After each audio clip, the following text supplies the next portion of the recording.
Hey guys, in this tutorial we're going to have a quick look at baking your models in Substance Painter. So firstly we're going to go up to the baking tab, which looks a bit like a croissant. So we'll click on that, and let's firstly go up to the common settings. So the output size, we're going to match that up with the texture resolution we would like. So in this case I'm going to keep it at 2K. If you're going to use a low poly mesh as a high poly mesh, check this box. Typically you'll export out a high poly and then retopologize it later on. So if you're skipping that step, just check this box. And then down here you can see all of the maps that you want to bake. So this here is typical in terms of workflow to Unreal Engine. So I'm going to want my normal map, which we're going to keep the same. World space normal, again, keep the same.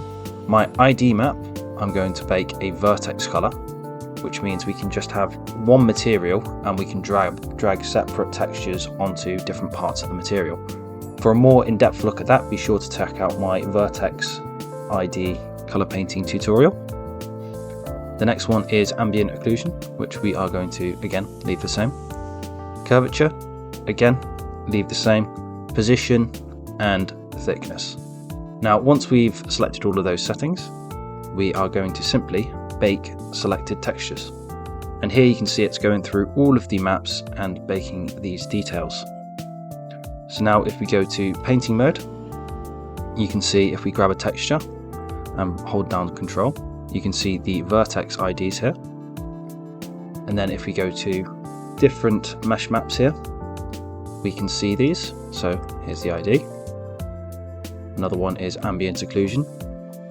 As you can see, that's now baked in. And that is it, guys. That is a quick introduction into baking textures in Substance Painter. If you enjoyed this video, be sure to check out my other videos, and I will see you in the next one.